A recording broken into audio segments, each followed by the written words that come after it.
नेत्र खुलेंगे, करो ध्यान साधना।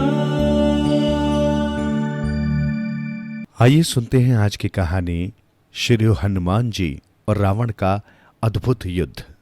रामायण का बहुत सुंदर प्रसंग है जब श्री हनुमान जी सीता माता की खोज में लंका जाते हैं और सीता माता से उनकी मुलाकात होती है। उसके पश्चात लंका में कई प्रसंग बनते हैं, जैसे कि हनुमान जी महाराज अशोक वाटिका उजाड़ते हैं, रावण के पुत्र अक्षय कुमार का वध करते हैं तथा ब्रह्मपास में मेघनाथ उन्हें रावण के समक्ष हाजिर करता है तथा काफी देर बातचीत और वाद विवाद के पश्चात रावण यह आदेश देता है कि इस बंदर की पूंछ में आग लगाकर इसे छोड़ दिया जाए।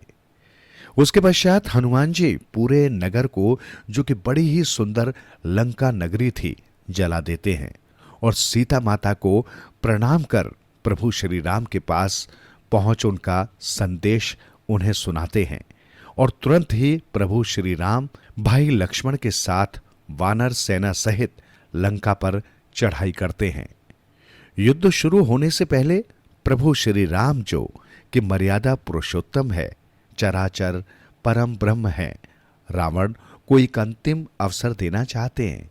श्री राम अंगद से कहते हैं कि अंगद, तुम अंतिम बार रावण के समक्ष जाओ और हमारा प्रस्ताव रखो कि यदि वो अब भी सम्मान सहित जानकी को लौटा दे तो ये युद्ध टल सकता है तथा उसका और उसके कुल का विनाश रुक सकता है।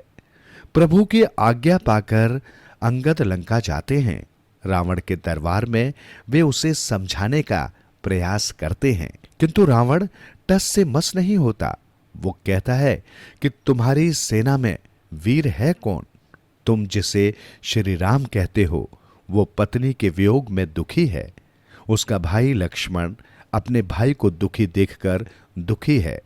जामवंत पहले वीर थे, लेकिन अब उम्र के कारण बूढ़े हो चुके हैं, किंतु एक वानर है जो इस सेना में वीर कहा जा सकता है।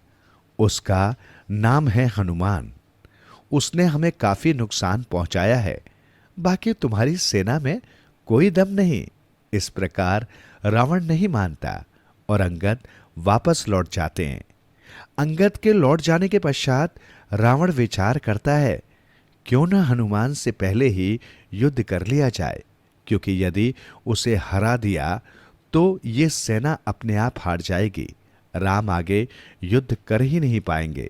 ये सोचकर युद्ध प्रारंभ होने के कुछ दिन पहले रावण सवेरे सवेरे छुपते छुपाते राम दल में घुस जाता है और वो हनुमान जी को ढूंढता है। थोड़ी देर पश्चात उसे हनुमान जी नजर आते हैं, जो समुद्र में स्नान कर चले आ रहे हैं और जय श्री राम का जाप कर रहे हैं। रावण हनुमान जी को आवाज लगाता है, ए बंदर, अरे ओ मरकट। हनुमान जी ने मुड़कर देखा और कहा, हमसे कह रहे हो भाई? रावण बोला, हां, तुझी से कह रहा हूं, सुना है तो बहुत अमीर है, बड़ा बलवान बनता है। जब हनुमान जी ने मुस्कुराकर जवाब दिया, सब रघुवर की कृपा है, सब उस ठाकुर की कृपा है, मेरे क्या औकात, जो भी है सब श्री राम का दिया हुआ है। तब रावण और भी ज्यादा क्रोधित होकर बोला, अगर इतना ही बल है तो युद्ध करेगा मुझसे। आज मैं भी देखना चाहता हूं कि तेरे में कितना बल है। हनुमान जी ने जवाब दिया, युद्ध करने ही तो आए हैं इतनी दूर, युद्ध करने से कब मना किया है? तो रावण बोला, नहीं, वो युद्ध जब होगा तब होगा, पहले हम दोनों के बीच आज युद्ध हो जाए। हनुमान जी ने कहा कि ऐसा युद्ध। तब रावण बोला, एक मुक्का मैं तुम्हारी छाती में मारूंगा और एक मुक्का तुम मेरी छाती में मारो। यदि मैं मर गया तो भी युद्ध समाप्त, और यदि तुम मर गए तो भी युद्ध समाप्त। बोलो, मंजूर है मेरी शर्त? इतना कहकर रावण अपने दोनों हाथ कमर पर रख कर खड़ा हो गया और बोला, बंदर, मार मुक्का, तेरे में जितनी ताकत हो उतनी ताकत लगाकर मुक्का मार। जब हनुमान जी ने कहा, दशानन, पहले मुक्का तुम मारो, क्योंकि यदि मैंने पहले तुम्हें मुक्का मार दिया तो तुम्हारी इच्छा अधूरी रह जाएगी। तब रावण क्रोधित होकर बोला, इतना अभिमान है तुझे अपने बल पर? और हनुमान जी ने अपनी विनम्रता से कहा, नहीं रावण, अभिमान नहीं है, प्रभु श्री राम की कृपा है। तब रावण ने कहा, ठीक है, और उसने अपनी 20 भुजाओं की ताकत अपनी एक मुट्ठिका में भर ली, क्योंकि रावण भी कोई साधारण व्यक्ति नहीं था। कहते हैं जब वो चलता था तो धरती कांप उठती थी।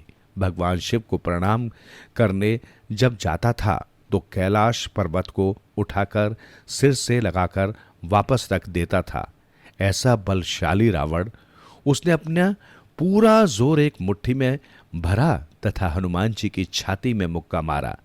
जैसे ही मुक्का मारा, हनुमान जी की जांघ जमीन पर टिक गई, किंतु वे डगमगाए नहीं, गिरे नहीं। आंखें बंद करके सिर्फ जय श्री राम कहा तथा खड़े हो गए। श्री हनुमान जी को अब अत्यंत क्रोध आ गया। उन्होंने कहा, रावण, मार लिया मुक्का, अब मेरी बारी है मुक्का मारने की, संभल जाओ। रावण ने सोचा कि मेरे बल से बड़े बड़े पहाड़ चकनाचूर हो जाते हैं, धरती कांप उठती है, और ये हनुमान मेरा मुक्का खाकर फिर से खड़ा हो गया। अब लगता है मैं नहीं बचूंगा। और रावण आंखें बंद करके खड़ा हो गया। श्री हनुमान जी ने अपना पूरा जोर लगाया मुक्के में, किंतु ये क्या, वे मुक्का रावण की ओर चला ही नहीं पा रहे थे। जब उन्होंने ध्यान से अपने हाथ को देखा तो ब्रह्मा जी उस हाथ से लटके हुए थे। हनुमान जी ने उन्हें देखते ही प्रणाम किया तथा ब्रह्मा जी ने बोला, वत्स, यदि तुम रावण को मुक्का मार दोगे तो राम जी के अवतार का उद्देश्य ही क्या रह जाएगा? तुम तो पूरी रामायण को ही पलट दोगे, इसलिए रावण को मत मारो। हां, उसे उसकी गलती का आभास कराने हेतु हल्की सी मुष्टिका का प्रहार कर दो, किंतु प्रभु श्री राम के कार्य को पूरा करने के लिए इसे भी जिंदा रहना है। तब हनुमान जी ने ब्रह्मा जी की आज्ञा मानकर रावण की छाती पर हल्का सा प्रहार किया। उस हल्के से प्रहार से रावण जोर से उछला और भूमि पर गिर पड़ा तथा बेहोश हो गया। हनुमान जी ने सोचा, ये क्या हुआ? मैंने तो हल्का सा प्रहार किया, यदि पूरा जोर लगाकर प्रहार कर देता तो जो ब्रह्मा जी कह रहे हैं वो सच हो जाता। हनुमान जी समुद्र में से जल लाए और रावण के मुंह पर जल छांटा। जब रावण होश में आया तो कहते हैं उसके नेत्र सजल हो गए और उसने कहा, हनुमान, धन्य है वो माँ जिसने तुम जैसे पुत्र को जन्म दिया है, धन्य है तुम्हारी माता हनुमान। और इतना कहकर रावण वहां से चला गया।